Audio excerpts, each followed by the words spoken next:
এটা বন্ধ করেন। সেদিন ফজু পাগলা নামে একজন বলছে এতদিন আমাদের কাছ থেকে নিয়েছে, আমরা এখন একটু খাবো না। আরে শয়তান! এটা একটা মাসলুম সংগঠন বিএনপি, একে ডুবানোর জন্য এই ফজু পাগলার আবিষ্কার। আমার মনে হয় এই ফজু নামে এই লোকটাকে পাবনায় পাঠানো দরকার। ওর বাড়ি হচ্ছে কিশোরগঞ্জ। পাবনায় পাঠিয়ে বড় ইঞ্জেকশন এসে, সেদিন আমি পাবনায় গিয়েছিলাম, যে দেখি পাগল সব প্রায় চলে গেছে। 750-800 পাগল থাকে সেখানে, মাত্র আর 150-র উপরে আছে মাত্র কয়েকজন। বললাম পাগল, বলছে সব ভালো হয়ে গেছে, চলে গেছে। আর এখন নতুন নতুন পাগল আমদানি হচ্ছে, ওগুলো সব বাংলাদেশ থেকে, বিশেষ করে চাঁপাইনবাবগঞ্জের এই যে মুফাসসিরে কোরআন স্বামী আর স্ত্রী, কে এই দুইজনকেও পাঠানো দরকার কিছুদিনের জন্য পাবনায়, যে থান এখানে থাকেন আর ইঞ্জেকশন দিয়ে দেই, ওই যে কুকুর মারে যে ইঞ্জেকশন দিয়ে।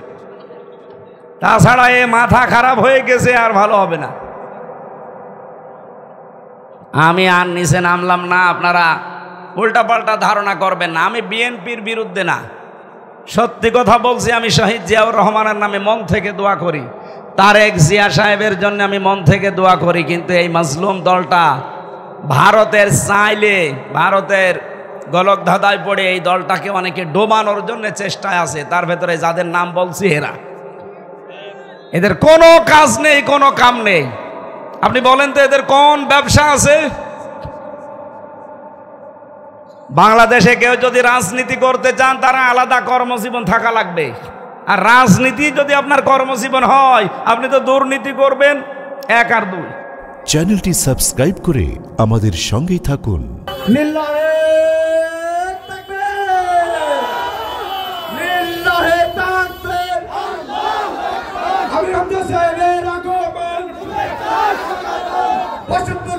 পক্ষ থেকে, বাংলাদেশের পক্ষ থেকে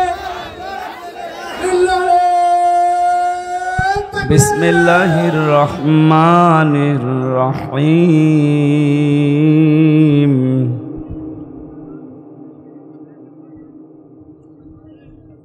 ওয়াল্লাযী আরসালা রাসূলাহু বিল হুদা ওয়া দীনিল হক লিইয়ুযহিরাহু আলাদ দীনি কুল্লিহি ওয়া কাফা বিল্লাহি শাহীদা। মুহাম্মাদুর রাসূলুল্লাহ।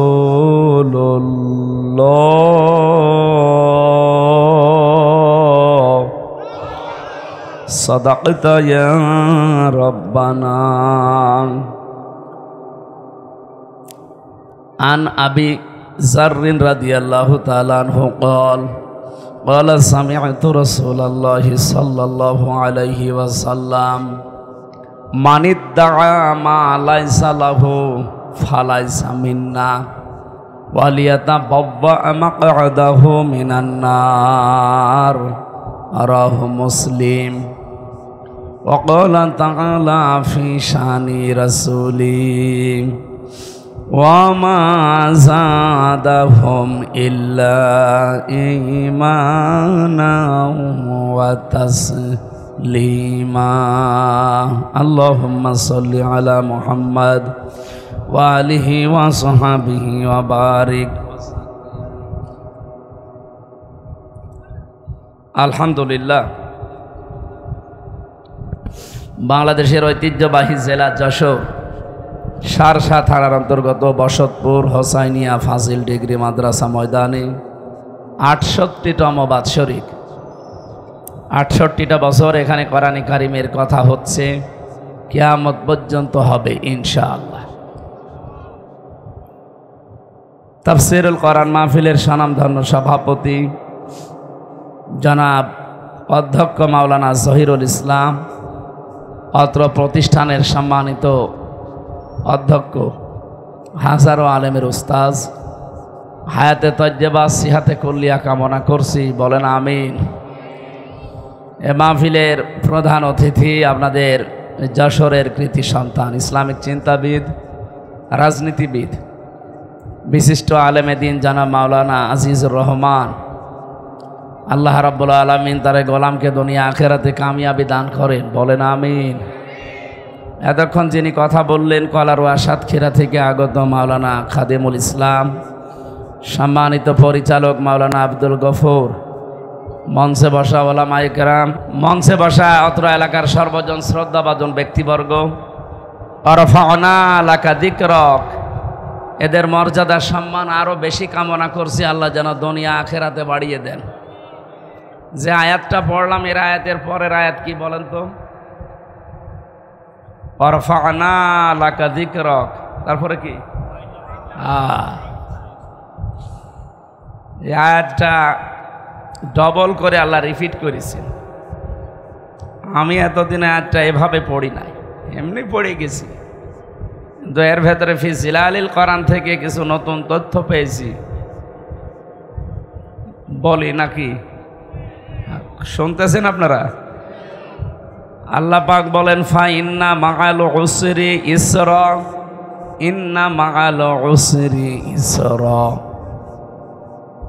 অবশ্যই কষ্টের পরে সুখ, অবশ্যই কষ্টের পরে সুখ। তো আল্লাহ এক কথা দুইবার বললেন, আমার এইটা না 14 বার বললো আমি কিছু মনে করতাম না, কিন্তু এই যে উসরুন, এই কষ্টটা, এখানে কষ্ট বলার আগে আল্লাহ মা দিয়েছে, এরপরে দিয়েছেন আলিফ লাম। কোরআনের এই আয়াত নিয়ে চিন্তা ভাবনা করে যতগুলো তাফসির মিলিয়েছিলাম প্রায় 42টার উপরে। উসরুনের আগে আলিফ লাম দিয়ে আল্লাহ এটাই বোঝাতে চেয়েছেন, পৃথিবীতে যদি কেউ একটা কষ্ট সহ্য করে, কিন্তু 3টা কারণে, কয়টা? আপনার কষ্ট সহ্য করলেই হবে না, কষ্ট সহ্য করা লাগবে পৃথিবীতে 3টা কারণে। তাহলে একটা কষ্টের জন্যে আল্লাহ ইসরা দেওয়ার আগে আর আলিফ লাম দেয়নি। আগেরটা মারেফা করে দিলেন, নির্দিষ্ট করলেন, পরেরটা আল্লাহ নাকেরা দিয়েছেন, অনির্দিষ্ট, মারেফা করেন নাই। সাইয়্যিদ কুতুব রহমতুল্লাহ আলাইহি উনি জানাতে চেয়েছেন, দুনিয়াতে যদি একটা কষ্ট কেউ সহ্য করতে পারে 3টা কারণে, কমপক্ষে তাকে আল্লাহ দুনিয়া আখেরাত মিলে 70টা সুখ ভোগ করাবে। কি বুঝলেন বলেন তো? কষ্ট সহ্য করলে হবে না, কারণ কয়টা? আরো জোরে বলেন। কষ্ট তো হাসিনাও পেয়েছে, পাইনি? যাওয়ার দিন কাঁদছিল, আমি জীবনে মনে হয় একদিনই ওনার চোখে পানি দেখলাম, এর আগে আমি জীবনে উনি কেঁদেছেন কিনা আমি জানি না। এর আগে যদি কেঁদেও থাকে, শুধু রুমাল দিয়ে একটু চোখ মুছেছে, পানি বের হয়নি, কিন্তু 5 তারিখে আগস্টে দেখলাম কাঁদতেছে, তার মানে কষ্ট পেয়েছে। কষ্ট পেলেই হবে না, কারণ বললাম কয়টা? 1 নম্বরে কষ্টটা আপনাকে আল্লাহর জন্য পাওয়া লাগবে, 2 নম্বরে রাসূলুল্লাহর জন্য পাওয়া লাগবে, 3 নম্বরে মানবতার জন্য পাওয়া লাগবে। আপনি বলেন তো, এই 3টা কারণে যদি দুনিয়াতে কেউ একটা কষ্ট পায়, তার জন্য সুখ শান্তি অপেক্ষা করছে কয়টা? এ কথাটাকে আমি বানালাম। সুতরাং এই 15.5 বছর মিলে বাংলাদেশে আমরা যারা আল্লাহর জন্যে, রাসূলুল্লাহর জন্যে, মানবতার জন্যে কষ্ট সহ্য করেছি, এক একটা কষ্টের কারণে কমপক্ষে 70টা শান্তি আল্লাহ আমাদেরকে দান করবেন। আজ যারা ফিলিস্তিনে মানবতার জন্যে আল্লাহ রাসূলকে মেনে চলে, এটা যদি বাদও দেন যে না আল্লাহ রাসূলকে মানে, এই জন্যে তাদের ওপর অত্যাচার না, তাদের ওপর যে কষ্টটা এখন নেমে এসেছে এটা কিন্তু মানবতার কারণে।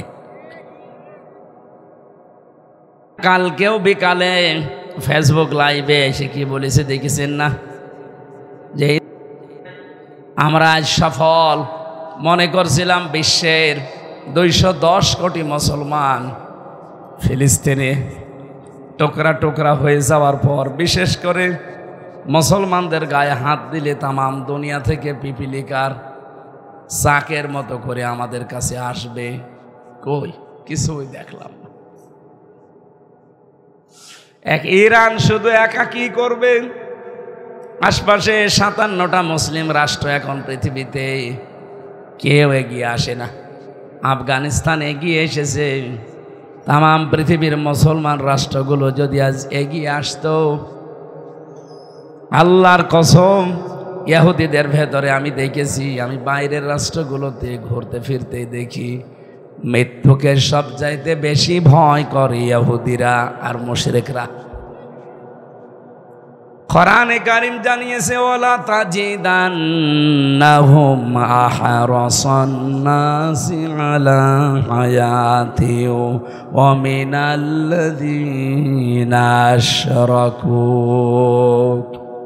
হে নবী, অবশ্যই, লামে তাকিদ নুনে সাকিলা, আল্লাহ বলেন অবশ্যই আপনি এই পৃথিবীতে দুইটা জাতিকে জীবনের ওপরে বেশি মায়া মহব্বত দেখতে পাবেন। এক নম্বরে ইহুদি, দুই নম্বরে মুশরিক। এই মানুষগুলো দুনিয়াতে সবচাইতে বেশি জীবনের ওপরে এদের আকাঙ্ক্ষা, লোভ, লালসা, সবচাইতে বেশি আগ্রহ জীবনের ওপরে। ইয়াওয়াদ্দু আহাদুহুম লাউ ইউআম্মারু আলফা সানা। এদেরকে যদি বলা হয় 1000 বছর বেঁচে থাকবেন, ওরা বলবে আলহামদুলিল্লাহ, আমরা আরো বাঁচতে চাই। এই যে বেশি দিন বেঁচে থাকার আকাঙ্ক্ষা এই পৃথিবীতে এই দুইটা জাতির। এখানে মুশরিকদের কথা আছে, আর সূরা মায়েদার ভেতরে সরাসরি ইহুদিদের নামই আছে। আল্লাহ রাব্বুল আলামিন, আমি যে কথাটা বোঝাতে চাই আপনাদের, ওরা যে কষ্ট দিচ্ছে আজ, একটা কষ্ট সহ্য করার কারণে মহান আল্লাহ দুনিয়াতে তাদেরকে অবশ্যই 70টা শান্তি সুখ ভোগ করাবে। এটা মাস্ট বি, করাবেই। আমরা তো নিজের চোখে আমাদেরটা মিলালাম।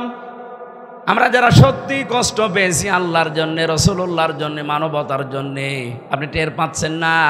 এই কষ্ট যারা দিয়েছে তাদেরকে আমার আল্লাহ কমপক্ষে 70টা কষ্ট দুনিয়ায় দেবে, আর আমাদেরকে 70টা সুখ কমপক্ষে ভোগ করাবে।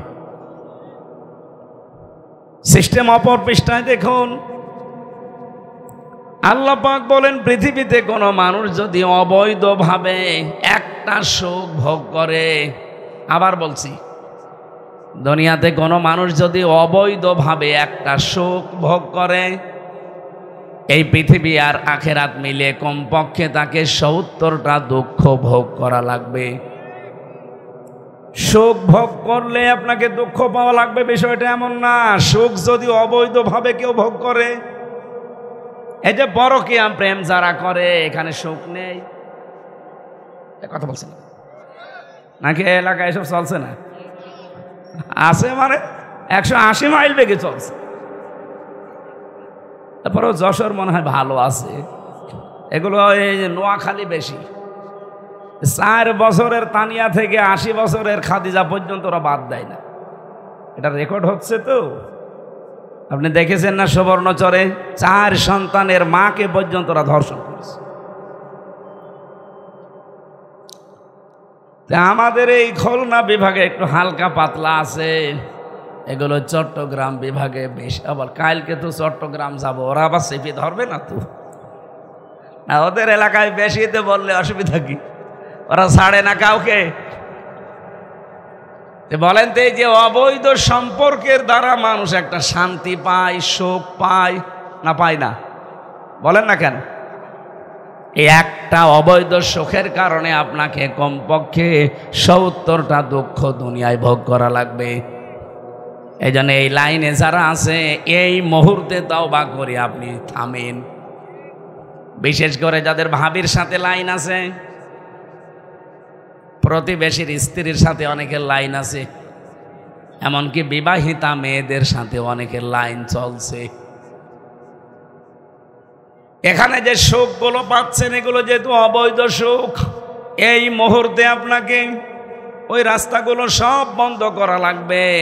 এই রাস্তাগুলো চালু করার জন্য যেহেতু অনেকে মোবাইলের মাধ্যমে করে, সুতরাং মোবাইল নাম্বার এখনই ডিলিট করে দিন। কারা কারা ডিলিট করবেন হাত তোলেন তো। একজন, বুড়ো মানুষের আবার কিসের লাইন? না, আমি হাসির জন্য বলি নাই, বলেন এতগুলো মানুষ হয়তো বুঝেছে, আর আন্দাজে রওশনের সাথে মতো হাত তুলে বসে আছে। রওশনের সাথেও ছিল বিরোধী দলীয় নেত্রী, ওরে যা বলতে বলতো ও তাই বল। আমার যশোরবাসী যারা অবৈধ এই সমস্ত কাজ কামে সুখ পান, আপনি লিখে নিতে পারেন সূরা আল নাসর 5 আর 6 নম্বর আয়াত। আল্লাহ দলিল দিচ্ছেন অবশ্যই দুনিয়া আখেরাত মিলে মাস্ট বি আপনার কপালে 70টা দুঃখ আছে, এগুলো আল্লাহ আপনাকে ভোগ করাবে।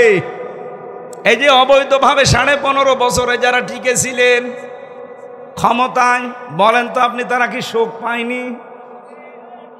কি কথা বলেন না?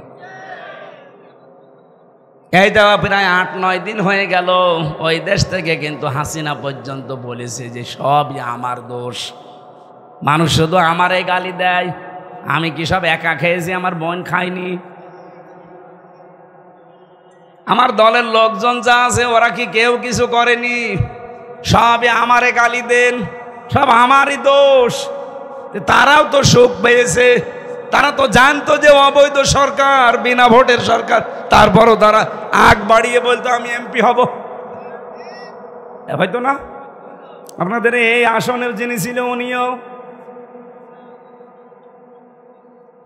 বাংলাদেশে যত দায়িত্বশীল ছিল 1628 জন মানুষ, সবাই জানতো যে এটা অবৈধ, এ জোর করে আছে, কিন্তু তারপরও সুখ পাওয়ার জন্যে, শান্তি পাওয়ার জন্যে, এ অবৈধ সুখের কারণে ওরা অনেকেই গলা বাড়িয়ে দিয়েছে। গলা বাড়িয়ে কি পেয়েছে আপনি দেখতে পাচ্ছেন না? এক একটা অবৈধ সুখ ভোগ করার কারণে দুনিয়া আখেরাত মিলে আপনাকে 70টা দুঃখ ভোগ করা লাগবে। এখন যারা পাচ্ছে, কয়দিন আগে সিঙ্গাপুরে, মালয়েশিয়া ছিলাম, এই বাংলাদেশে এতদিন যারা ছিল অধিকাংশগুলো এই দেশগুলোতে পালিয়ে আছে, কিন্তু কেউ সাহেব পাড়ায় থাকে না, কেউ বেগম পাড়ায় যায় না, থাকে সব হোটেলে। আমি যে হোটেলে উঠেছিলাম, নিচে নেমে দেখি দুজন চা খাচ্ছে। কি হুজুর, আমরা আগেই পালিয়েছি। আগে পালাবেন কেন? আপনি অবৈধ সুখ ভোগ করে আজ নিজের বাড়িতেও থাকতে পারলেন না। এমনকি এই দেশে, এই মালয়েশিয়া সাহেব পাড়া বানিয়েছিল, সেখানেও থাকতে পারে না, তালা লাগানো, থাকে হোটেলে।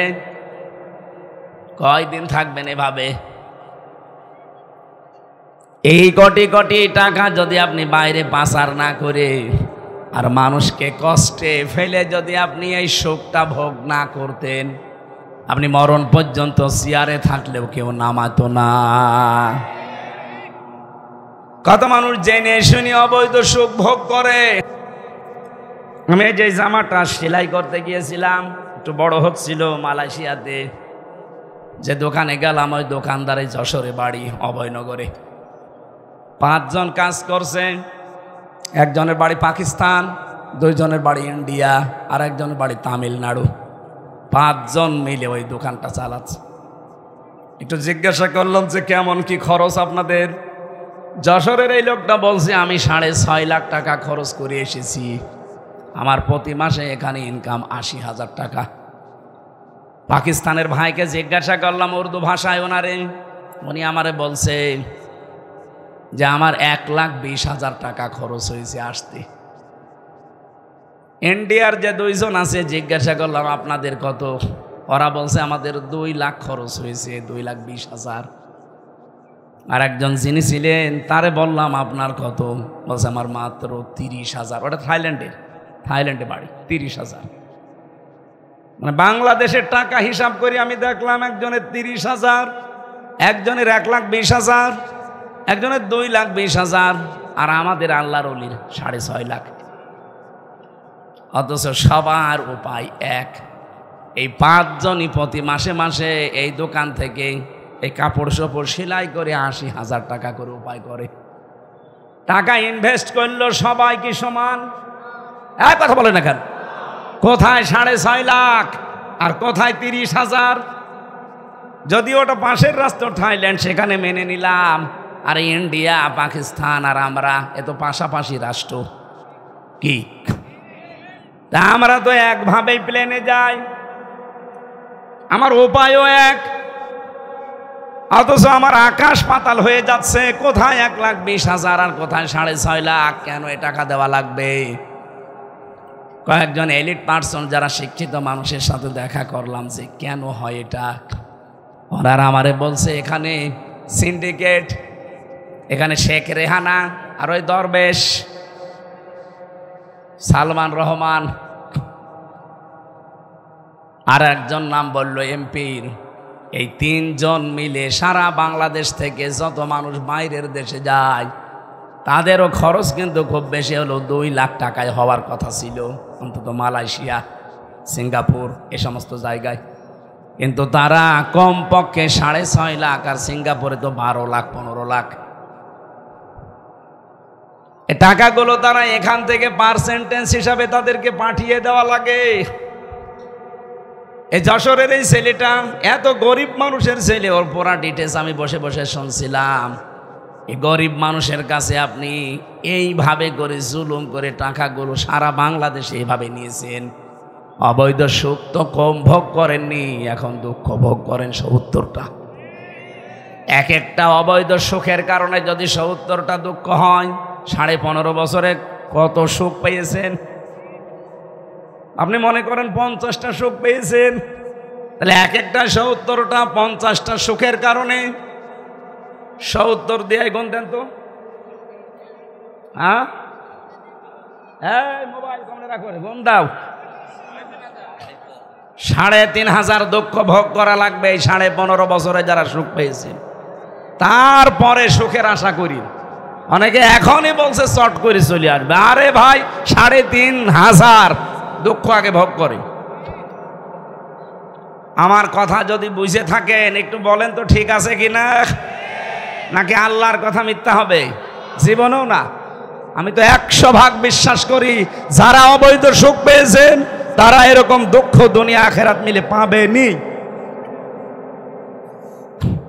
সুতরাং ওরা ফানা লাকা যিকরাকে আয়াত থেকে আমি এনাদের মর্যাদা সম্মান কামনা করেছি। দুনিয়া আখেরাতে আল্লাহ যেন বাড়িয়ে দেয় তার ঈমান এবং আমল অনুযায়ী। আজকের মাহফিলে উপস্থিত আছে আপনাদের যশোরেরই সন্তান, যশোর মুক্তিযোদ্ধা ডিগ্রি কলেজের সম্মানিত অধ্যাপক জাহাঙ্গীর হোসেন।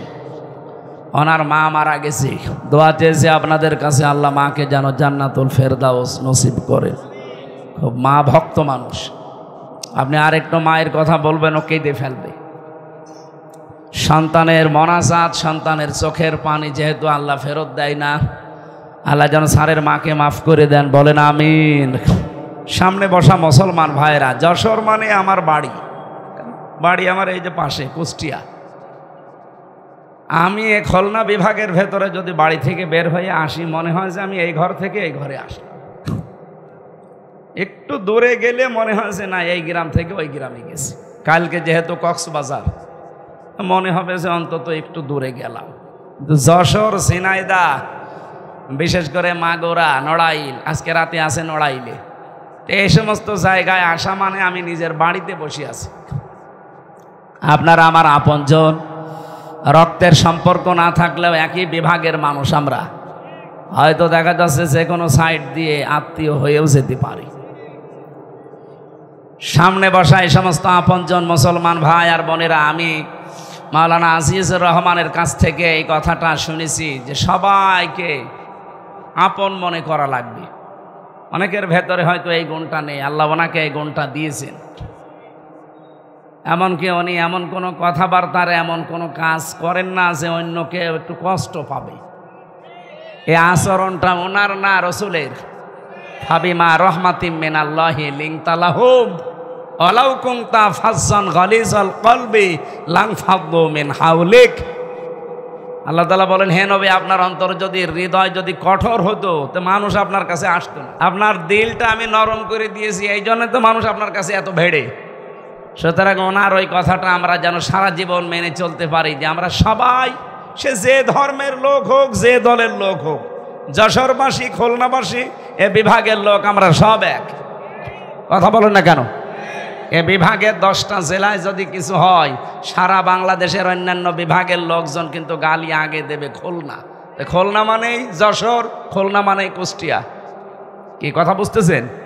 সুতরাং আমরা এমন আচরণ করব আমরা যেন নিজের আপন ভাইয়ের মতো সিমেন্টেড হয়ে যেতে পারি। সম্মানিতা মা এবং বোনেরা, পর্দার আড়ালে যারা বসে আছেন, সবাইকে নিয়ে আল্লাহর দরবারে উচ্চ স্বরের শুকরিয়া আদায় করছি। প্রচণ্ড গরম পড়ছে দিনের বেলা, তো তারপরও যে আল্লাহ আমাদেরকে বসিয়ে রেখেছেন ধৈর্য এবং সহ্য সহকারে, বলেন আলহামদুলিল্লাহ। ভারাক্রান্ত একটা মন নিয়ে বসেছি, কারণ মন মেজাজ ভালো নেই। তিনের এই অবস্থার জন্য আজ বিশ্ব মুসলিম দায়ী। নবীজি বলেন মানিদ্দাআ মা লাইসা লাহু ফালাইসা মিন্না। এই পৃথিবীতে যে জিনিসের দাবি তোমার না, ওই জিনিস যদি তুমি দাবি করো, দখল করো, ওটা যদি আয়ত্তে নিয়ে নাও, দুইটা কথা আল্লাহর নবী হাদিসে বললেন, ফালাইসা মিন্না। 1 নম্বরে সে আমার দলভুক্ত না। 2 নম্বরে ওয়ালিয়াতাবাওয়া মাকআদাহু মিনান নার, ও যেন তার নিজের স্থান জাহান্নাম বানিয়ে নিল। গতকালকে বাংলাদেশের বিভিন্ন প্রতিষ্ঠানে অনেকে ইসরায়েলের প্রোডাক্ট এই নাম দিয়ে হামলা চালিয়েছেন, দখল করেছেন। আমি কি বেশি বললাম? এটা করলেন কেন? এই যে বাটা কোম্পানি বলেন আর যে কোম্পানি বলেন, আপনি কেন তাদের এই জিনিসপত্রগুলো দখলে নিয়ে নিলেন? এগুলো যারা করেছেন ফেরত দিয়ে আসেন, ঠিক হয়নি আপনার এটা। আপনি 1 নম্বরে যদি যে জিনিসের দখল আপনার না, যে জিনিসের দাবি আপনার না, আপনি জোর করে ওইটা ভোগ দখল করেন, যতদিন করবেন ততদিন আপনি নবীর উম্মতের বাইরে থাকবেন। ফালাইসা মিন্না, সে আমার দলের লোক না। এ বাংলাদেশে আগস্টের 5 তারিখের পর থেকে বহু মানুষের চরিত্র আমরা এরকম দেখতে পেয়েছি, যে জিনিসের দাবি তার নেই সেখানে যে দাবি করে বসে, যেটা আমরা চাঁদাবাজি বলে জানি। নাকি যশোরে শুরু হয়নি? এগুলো যারা করেছেন, আপনি ওই জিনিসগুলো ফেরত না দিলে নবীর উম্মত আর থাকতে পারবেন না। আর নবীর উম্মত যে নেই তার জানাজা জায়েজ আছে, মরে গেলে ইন্না লিল্লাহ পড়া জায়েজ আছে। এজন্য নিজের কপালে নিজে আগুন লাগাবেন না। আশা করছি কি বোঝাতে চাই, ইঙ্গিত দিলাম, আপনি বুঝে ফেলেছেন। এরপরেও যদি না বোঝার ভান করে থাকেন, এদিকে আসেন। হ্যাঁ, ওটা বন্ধ করবেন আলাদা বিষয়, কিন্তু লুটপাট করবেন কেন? আপনি জোর করে নিয়ে নেবেন কেন? ওইটার দায়িত্ব কি আপনার? সুতরাং এ কাজগুলো করা ঠিক হয়নি। এমনি তার যার নিজের জায়গা থেকে বর্জন করবেন, এটা ইমানের দাবি। যতগুলো পয়েন্ট আছে ইমানের 3টা স্তর, তার ভেতরে এটাও একটা। যদি আপনার শক্তি সামর্থ্য থাকে তাহলে হাত দিয়ে বাধা দেন, পারলেন না মুখ দিয়ে প্রতিবাদ করেন, যেটা সারা বাংলাদেশ সহ বিশ্বের বিভিন্ন মুসলিম দেশে চলছে। কি কথা বলেন না কেন? তামাম দুনিয়ায় এই প্রতিবাদ চলছে, কারণ আমাদের হাতে ওই শক্তি নেই। নবীজির বাড়ি ছিল খেড়ের, নবীজির বাড়ি ছিল খেজুর পাতার, টপ টপ করে পানি পড়তো, অথচ বাড়ির সামনে 9টা ঘোড়া বাঁধা ছিল সব সময়। আপনি কি বুঝলেন এখান থেকে? তার বর্ম ছিল, মাথার হেলমেট ছিল, হাতে জুলফিকার ছিল। আর আমরা আজ মুসলমানেরা শুধু আনন্দ ভোগ করায় আছি। ওরা আজ তামাম দুনিয়া ধ্বংস করার জন্য কি হাতে নিচ্ছে আপনি টের পাচ্ছেন? ইসরায়েল পোরা আশপাশে যা আছে সব ধ্বংস করবে, যাওয়াও লাগবে না এমন মেশিন তারা আবিষ্কার করে। আর আমরা শুধু সুবহানাল্লাহ আলহামদুলিল্লাহ নিয়ে শুধু ফতোয়াবাজিতে ব্যস্ত আছি। আর বাকি শব্দটা আমি বলতে পারলাম না। মুসলমানদের আজ অধপতনের পেছনে সবচাইতে বড় কারণ 2টা। 1 নম্বরে তারা নারী ভোগ করার একেবারে সর্বোচ্চ পর্যায়ে চলে গেছে। 2 নম্বরে ওরা এখন এই নেশাদ্রব্য এগুলো খাওয়াতে ব্যস্ত হয়ে পড়েছে। বাইরের দেশগুলোতে গেলে মাথা খারাপ হয়ে যাবে আপনার। যারা মুসলমান, আজ আমাদের কপালে দুঃখ এমনি আসে না, এসেছে এই কারণে। এই জন্য আমরা সতর্ক থাকবো। কারো জিনিস যেন যেটা দখল আপনার নেই, আন্দাজে দখল করবেন না। ওই যে বললাম না, হয়তো সুখ পাবেন, আনন্দ পাবেন, একটা সুখে দুঃখ কয়টা? বলেন বলেন, আগস্টের 5 তারিখের পর থেকে বাংলাদেশ জামাতি ইসলামী কারো কাছে 1 টাকা সাদিয়ে দাবি করে নাই, তারপরেও তারা চলছে না। আপনার করা লাগবে কোন কারণে? বলেন না আমাদের সবকিছু হারিয়ে গেছে, তাদের হারায়নি। সুতরাং এই দোহাই দেওয়া যাবে না, এটা বন্ধ করেন। সেদিন ফজু পাগলা নামে একজন বলছে এতদিন আমাদের কাছ থেকে নিয়েছে, আমরা এখন একটু খাবো না। আরে শয়তান, এটা একটা মাসলুম সংগঠন বিএনপি, একে ডোবানোর জন্য এই ফজু পাগলার আবিষ্কার। আমার মনে হয় এই ফজু নামে এই লোকটাকে পাবনায় পাঠানো দরকার। ওর বাড়ি হচ্ছে কিশোরগঞ্জ, পাবনায় পাঠিয়ে বড় ইঞ্জেকশন এসে। সেদিন আমি পাবনায় গিয়েছিলাম, যে দেখি পাগল সব প্রায় চলে গেছে। 750-800 পাগল থাকে সেখানে, মাত্র আর 150-র উপরে আছে মাত্র কয়েকজন। বললাম পাগল, বলছে সব ভালো হয়ে গেছে, চলে গেছে। আর এখন নতুন নতুন পাগল আমদানি হচ্ছে, ওগুলো সব বাংলাদেশ থেকে, বিশেষ করে চাঁপাইনবাবগঞ্জের এই যে মুফাসসিরে কোরআন স্বামী আর স্ত্রী, কে এই দুইজনকেও পাঠানো দরকার কিছুদিনের জন্য পাবনায়, যে থান এখানে থাকেন আর ইঞ্জেকশন দিয়ে দেই, ওই যে কুকুর মারে যে ইঞ্জেকশন দিয়ে। তাছাড়া এ মাথা খারাপ হয়ে গেছে, আর ভালো হবে না। আমি আর নিচে নামলাম না, আপনারা উল্টাপাল্টা ধারণা করবেন না। আমি বিএনপির বিরুদ্ধে না, সত্যি কথা বলছি। আমি শহীদ জিয়াউর রহমানের নামে মন থেকে দোয়া করি, তারেক জিয়া সাহেবের জন্য আমি মন থেকে দোয়া করি। কিন্তু এই মাজলুম দলটা ভারতের চাইলে, ভারতের গলক ধাঁধায় পড়ে এই দলটাকে অনেকে ডোবানোর জন্য চেষ্টায় আছে। তার ভেতরে যাদের নাম বলছি এরা, এদের কোনো কাজ নেই, কোনো কাম নেই। আপনি বলেন তো এদের কোন ব্যবসা আছে? বাংলাদেশে কেউ যদি রাজনীতি করতে চান, তারা আলাদা কর্মজীবন থাকা লাগবে। আর রাজনীতি যদি আপনার কর্মজীবন হয়, আপনি তো দুর্নীতি করবেন 1 আর 2। কি কথা বলেন না কেন? আল্লাহ আমাদের সামনে জাতিকে যেন বাঁচান, বলেন আমিন। সারা ফাতাহ, ফাতাহ মানে বিজয়, ফাতাহ মানে কি? সামনে বিজয়ের সম্ভাবনা দেখা যাচ্ছে, এই জন্য এই আয়াতগুলো পড়েছি আমরা। তাফসির আকারে কথা বলতে হলে উসুলে তাফসিরের যে নিয়ম নীতিগুলো আছে, মূল নীতি 13টা থেকে 15টা, এগুলো এতগুলো বলতে গেলে আজান দিয়ে দেবে। আমি একেবারে আয়াতে চলে যাচ্ছি একবারে। এই আপনারা ওঠেন কেন? সূরা ফাতাহা থেকে বলছি এবার 28 এবং 29 নম্বর আয়াতের প্রথম অংশে বিশ্ব নবী মুহাম্মদুর রাসূলুল্লাহ সাল্লাল্লাহু আলাইহি ওয়াসাল্লামকে আল্লাহ নির্দেশ দিচ্ছেন, ওয়াল্লাযী আরসালা রাসূলাহু বিল হুদা। তিনি সে আল্লাহ যিনি তার রাসূলকে এই পৃথিবীতে পাঠিয়েছেন হেদায়েত সহকারে। কি সহকারে? আরো জোরে বলেন। এখন হেদায়েতকে, দুনিয়ার কোনো মানুষ যদি হেদায়েত না পায় সে জান্নাত পাবে। আরো জোরে বলেন। তাহলে হেদায়েত পেতে হলে, জান্নাত পেতে হলে মাস্ট বি আপনাকে হেদায়েত পাওয়া লাগবে। কোরআনে কারিমে জানিয়েছেন আল্লাহ হেদায়েত পাবে কারা? সূরা বালাদের ভেতরে 5 দফা কর্মসূচি যারা হাতে নেবে আল্লাহ তাদেরকে হেদায়েত দান করবে। ওয়াহাদাইনাহুন নাজদাইন ফালাকতাহামাল আকাবাতা ওয়া মা আদরাকা মাল আকাবা ফাক্কু রাকাবা আও ইতআমুন ফি ইয়াউমিন যী মাসগাবা ইলা আখিরি আয়া। ভালো করে শোনেন, শুধু বাংলাদেশের জন্য না, এটা রেকর্ড হচ্ছে সারা পৃথিবীর বাংলা ভাষাভাষী যারা সবাই শুনবে কালকে। হেদায়েত যদি না পান জান্নাত পাবেন না। আর হেদায়েত পেতে হলে কমপক্ষে 5টা কাজ আপনার জীবনে থাকা লাগবে। কয়টা? এ বাংলাদেশে এখন প্রায় 73টার উপরে দল কাজ করছে, নিবন্ধন মিলে নিবন্ধন ছাড়া।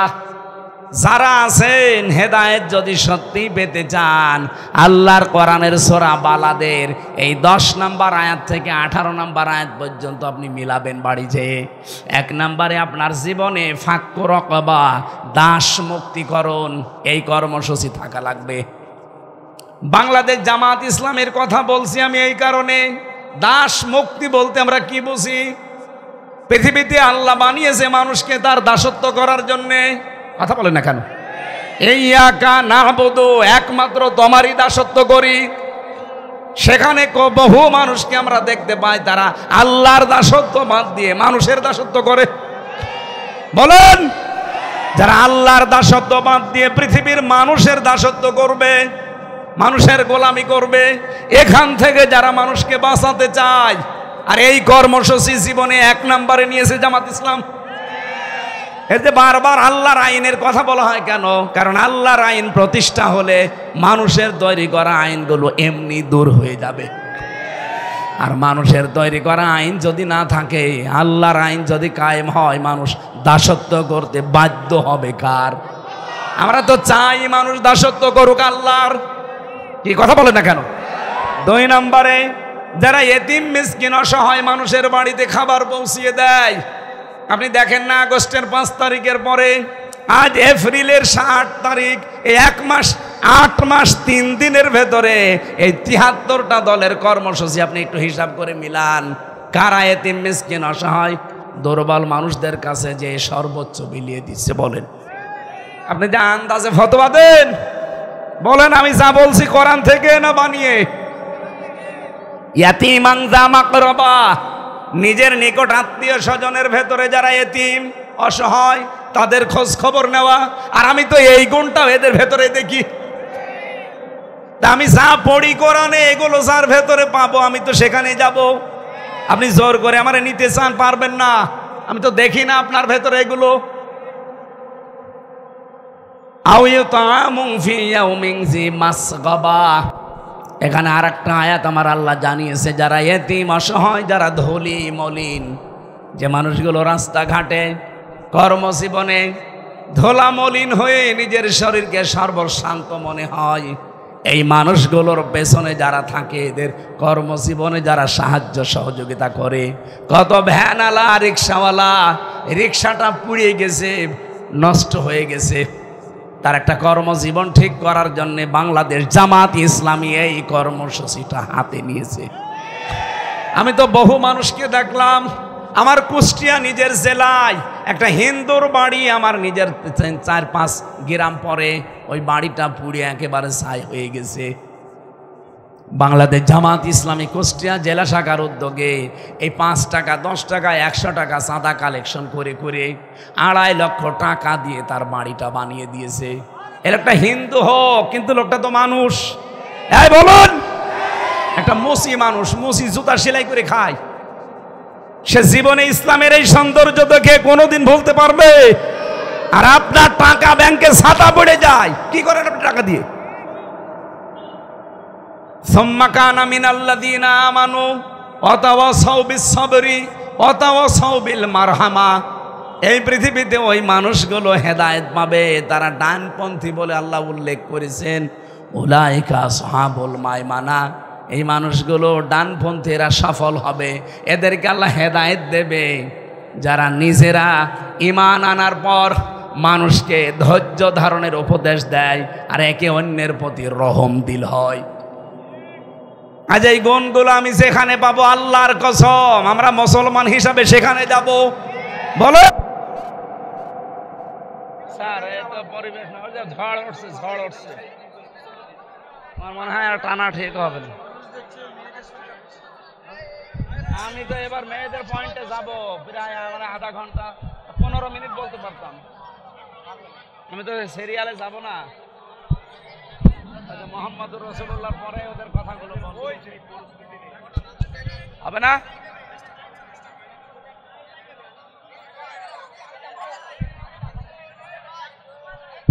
এই হবে না, আরে জানাটা নষ্ট, মোনাজাত করে দিলাম। আল্লাহুম্মা আমিন। ওই দেখেন ঝড় উঠছে, কি 2 মিনিট দেবে, বাড়ি যাওয়া লাগবে না?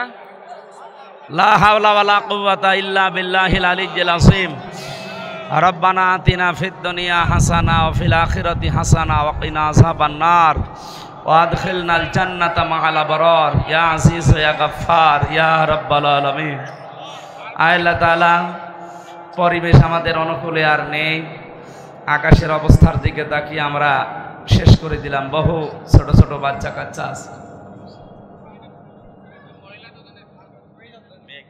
সম্মানিত মা বোনেরা, আসলে কি করব, মুরব্বির কারণে কিছু বলতেও পারছি না।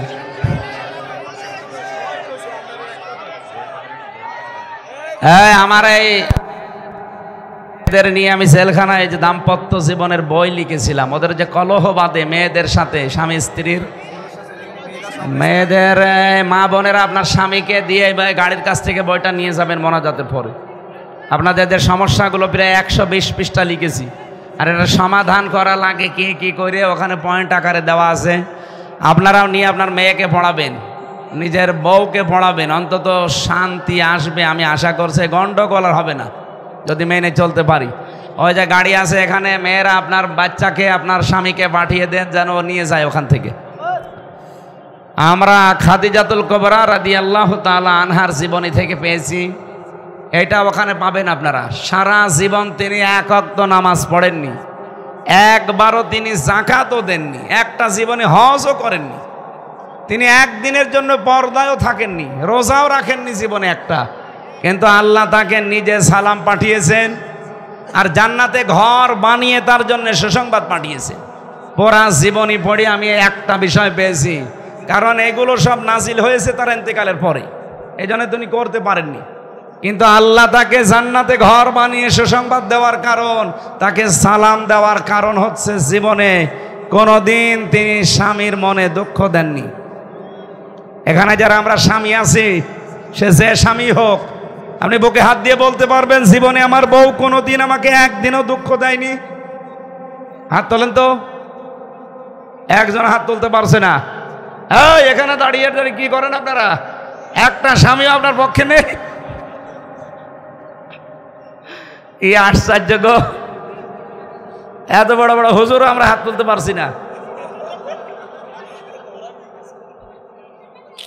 না, শুধু নামাজ পড়া, রোজা রাখা আর কালো বোরকা পরা ইবাদত না। স্বামীর মন জয় করা, স্বামীর খেদমত করা, তাকে খুশি রাখা, এটাও কিন্তু নামাজ রোজা ফরজ পর্দার মতো একটা ইবাদত। আল্লাহ তৌফিক দেন মেয়েদের, বলেন আমিন। হয়তো খাদিজার সাথে কুবরার সাথে জান্নাত পাবেন কিনা জানি না, আজকে থেকে এই আমলটা করা দরকার। নবীজি বলেন, কোনো মেয়ে লোক যদি মারা যায়, তার স্ত্রী দেখে যদি স্বামী বলে এই বউ আমার মন মতো ছিল, আমি খুশি, বিশ্বনবী বলেন এই স্ত্রীকে আল্লাহ জান্নাত দিয়ে দেবে। সুতরাং মেয়েদেরকে আমরা হযরতে খাদিজাতুল কুবরার মতো তৈরি করতে চাই, আল্লাহ যেন বানিয়ে দেন, বলেন আমিন। আমরা যারা স্বামী আছি খুব খুশি, স্ত্রী লোক যদি বলে জীবনে আমি কোনোদিন দুঃখ পাইনি, এরকম একটা স্বামীর হাত তুলতে বলেন তো। আমরাও পারবো না। প্রতিনিয়ত তাদের সাথেও খারাপ আচরণ হচ্ছে, তাদের হকগুলো আদায় হচ্ছে না। যতদিন পর্যন্ত এই দেশে আল্লাহর কোরআনের 500 বিধান প্রতিষ্ঠা না হবে, ততদিন কেউ কারো হক সঠিকভাবে পাবে না। সুতরাং আমরা এইটাই চাচ্ছি, লিইজহিরাহু আলাদ-দীনি কুল্লি। হে নবী, আপনাকে আমি পাঠিয়েছি আমার দিনকে এজহার করার জন্য। এজহার মানে এজহার মানে শুধুমাত্র আমরা মনে করি প্রকাশ করা, এজহার মানে স্পষ্ট করা না। এজহারের আধুনিক অর্থ হচ্ছে এজহার মানে বিজয়ী করা। আজ বাংলাদেশ সহ বিশ্বে যদি আল্লাহর ইসলাম বিজয়ী থাকতো, তাহলে আমরা প্রত্যেকের হক প্রত্যেকে ফিরে পেতাম। আমরা এখানে অনেক স্বামী হাত তুলতে পারতাম যে আমার বউ আমার পরিপূর্ণ হক আদায় করে। মেয়েরাও বলতো যে হ্যাঁ, আমার স্বামী আমার 100 ভাগ মুহাম্মদুর রাসূলুল্লাহর মতো হক আদায় করে। সুবহানাল্লাহ বলতে পারেন না? আল্লাহ এরকম পরিবেশ আমাদের সামনে দান করেন। এর পরের আয়াতে আল্লাহ 5টা বিষয় দিয়েছিলেন যে নবীর উম্মত যদি কেউ থাকতে চান, 5টা কাজ দুনিয়ায় মাস্ট বি, আপনাকে করাই লাগবে। আল্লাযীনা মাআহু আশিদ্দাউ আলাল কুফার রুহামাউ বাইনাহুম তারাহুম রুকআন সুজদা ইয়াবতাগুনা ফাদলাম মিনাল্লাহি ওয়া রিদওয়ানা। এখানে 5টা বৈশিষ্ট্যের কথা আছে। মুহাম্মদুর রাসূলুল্লাহর উম্মত যদি কোনো নারী পুরুষ হতে চান, সূরা ফাতিহার এই 29 নম্বর আয়াত, বাড়ি যে ফি জিলালিল কোরআন, ইবনে কাসির মারিফুল কোরআন, এ বাংলায় পাওয়া যায়, কিনে কিনে পড়েন, নিজের ভেতরে প্রতিষ্ঠা করেন এগুলো। আল্লাহুম্মা আমিন। লা হাওলা ওয়ালা কুওয়াতা ইল্লা বিল্লাহিল আলিয়্যিল আযীম। মাবুদ, আমরা যেভাবে আরম্ভ করেছিলাম, পরিবেশও যেভাবে ছিল, আমরা কোরআনের কথা যেভাবে শুনছিলাম, আল্লাহ আমাদের আগ্রহর দিকে তাকিয়ে এই যে চাতক পাখির মতো আমরা বসে দাঁড়িয়ে শুনছিলাম, আমাদেরকে তুমি মেনে চলার সুযোগ দাও। এ মাহফিলের আয়োজন করতে গিয়ে যারা শ্রম দিল আল্লাহ এদের শ্রমগুলো কবুল করে নাও। বিশেষ করে এই মাদ্রাসাটা কিয়ামত পর্যন্ত এখানে তুমি জারি রাখো। এই এলাকার জন্য আল্লাহ তুমি দ্বীনের মার্কাজ, হেদায়েতের মার্কাজ বানিয়ে দাও। রব্বুল আলামিন আজকের মাহফিলের সম্মানিত সভাপতি এ মাদ্রাসার প্রিন্সিপালকে কবুল করো। প্রধান অতিথি মাওলানা আজিজুর রহমান সহ অধ্যাপক জাহাঙ্গীর হোসেন সহ যত আলেম এসেছে, আমার বিশ্ববিদ্যালয়ের বড় ভাই দেখি এখানে বসে আছে, আল্লাহ তুমি তাকেও মঞ্জুর করো। সম্মানিতা মা বোনদেরকে তুমি খাদিজাতুল কুবরার মতো বানিয়ে দাও। তাদের পেটে এমন এমন সন্তান তুমি দান করো, আমরা মারা গেলে তারা যেন দোয়া করে, রব্বের হামহুমা কামা রব্বায়ানি সগীরা। আল্লাহ মুসাফির অবস্থায় আছি, তুমি ফিলিস্তিনের মুসলমানদের জন্য সাহায্যকারী হয়ে যাও। হাসবুনাল্লাহু ওয়া নি'মাল ওয়াকিল, নি'মাল মাওলা ওয়া নি'মান নাসির। আল্লাহুম্মা ইন্না নাজআলুকা ফি নুহুরিহিম ওয়া নাউযু বিকা মিন শুরুরিহিম। সমস্ত কাফেরদের বিরুদ্ধে তোমাকে রাখলাম, আল্লাহ তুমি নিজেই মোকাবেলা করো, তুমি তাদের সাহায্যকারী হও। ইসরায়েলকে পৃথিবীর মানচিত্র থেকে হালাক করে দাও। আগামীর এই বাংলাদেশটা কোরআনের হাতে তুলে দাও। আল্লাহ তাআলা এই মাদ্রাসার প্রতিষ্ঠাতা যিনি এখনো যারা দায়িত্বে আছে, বিশেষ করে এখানের শিক্ষক শিক্ষিকা ছাত্র ছাত্রী সবাইকে তোমার কোরআনের ইজ্জতে মঞ্জুর করো। এলাকায় মাটির নিচে যারাই ঘুমিয়ে আছে কোরআনের এই মাহফিলের ওসিলায় মাফ করে দাও। এই বসতপুর এলাকায় যারা ব্যবসা বাণিজ্য করে, দোকানদারি করে, তাদের ব্যবসা বাণিজ্যে বরকত দাও। আর রব্বুল আলামিন যারা স্বেচ্ছাসেবকের দায়িত্ব পালন করেছে, আল্লাহ তাআলা এদেরকে যে মা পেটে নিয়েছে মায়ের পেট তুমি ধন্য করে দাও। আলহামদুলিল্লাহি রাব্বিল আলামিন। মরণ আসলেই যেন পড়তে পারি লা ইলাহা ইল্লাল্লাহু মুহাম্মাদুর রাসূলুল্লাহ। আসসালামু আলাইকুম।